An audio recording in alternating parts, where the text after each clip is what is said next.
안녕하세요, 곽찬입니다. 오늘 많이들 궁금해하시는 유방 확대술 후에 생길 수 있는 부작용이 뭔지, 하면 어떻게 되는지에 대해서 한번 말씀을 드려볼까 합니다. 지난번에 유방 확대술 했을 때 생길 수 있는 부작용에 대해서 말씀을 드렸었는데요.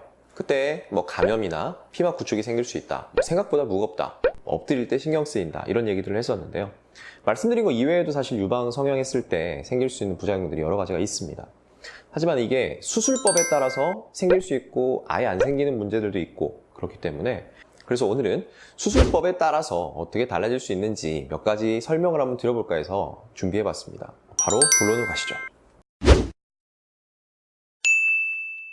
젊은 여성들이 하는 수술이다 보니까 수술하고 나서 모유 수유가 가능한지 궁금해하시는 분들이 많아요. 이거는 보형물을 어디에다 넣느냐에 따라서 달라지는 부분입니다. 가슴 근육이 있죠. 남자들 운동할 때 흔히들 갑바라고 하는 가슴 근육, 대흉근이 있는데요.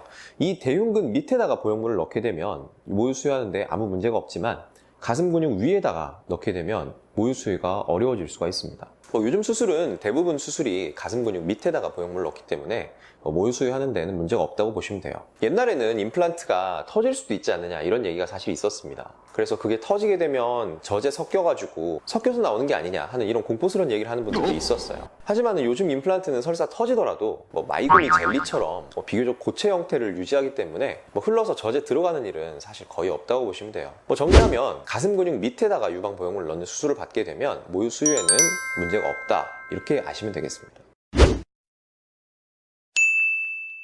두 번째로 유두 감각이 떨어지지 않느냐, 이런 걸 걱정해 하시는 분들이 있습니다. 유두 부분은 예민하기도 하고 또 성감대로서 중요할 수 있는 부분이기 때문에 이렇게들 많이 궁금해 하시는데요. 이것도 역시 수술 접근법에 따라 달라지는 부분입니다. 유방수술 접근법은 크게 세 가지, 드물게 하는 배꼽 절개까지 포함하면 4가지 정도가 수술법으로 알려져 있죠.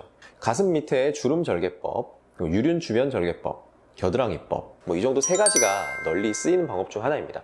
근데 이 중에서 유두 감각은 유륜 수술법으로 하시게 되면 떨어질 수가 있어요. 유륜 주변으로 절개를 하게 되니까 아무래도 유륜으로 가는 신경들이 많이 잘릴 수가 있겠죠. 하지만 다른 수술법으로 수술을 하게 되면 유두 감각은 아무 문제가 없습니다. 흉터가 좀 신경 쓰인다 하시는 분들 사실 많아요. 이것도 수술법에 따라서 결정된다고 보시면 됩니다. 아까 자료사진 다시 한번 보시면 유방 밑주름으로 하게 되면 흉이 가장 길지만 앉거나 섰을 때 자연스러운 유방 처짐으로 인해서 흉이 가려지겠죠. 하지만 누우면 보일 수도 있겠습니다. 하지만 유륜 주변으로 수술을 하게 되면 유륜 따라서 흉이 남는데 다른 수술에 비해서 크게 티가 나거나 잘 보이진 않습니다. 하지만은 만약에 겨드랑이 수술을 하게 되면 어떨까요? 흉이 크지만 아예 수술 흉터 자체를 겨드랑이 안쪽에 감출 수가 있습니다. 그렇기 때문에 이걸 오히려 선호하시는 분들도 사실 많아요. 그러면 유륜 감각도 이상한 것도 없고 모유 수유도 다 되고, 아니 그럼 겨드랑이로만 하면 되지 왜 굳이 다른 수술법을 개발을 해가지고 이러고 있느냐, 이런 생각 하시는 분도 있을 거예요. 하지만은 뭔가 다 장단점이 있으니까 다른 수술법들도 있고 또 그런 수술법으로 받는 분들도 있고 하는 거겠죠. 모든 흉터라는 건 움직이는 곳에 흉터가 생기게 되면 흉이 더 커지고 구축이 잘 생깁니다. 팔을 예를 들어 보십시다. 팔은 계속 움직이는 부분이고, 만약 겨드랑이 흉터에 구축이 생기게 됐을 때는 팔을 못 들게 되거나 드물게 팔 감각에 이상이 오기도 하죠. 무엇보다 예쁜 유방 모양 만들기가 어려워요. 또 수술법에 대해서는 따로 한번 영상을 만들어서 소개할 기회가 있으면 해보도록 하겠습니다. 어떻게 잘 보셨는지 모르겠습니다. 유방은 사실 수술법에 따라서 생기는 부작용과 효과가 크게 달라질 수가 있습니다.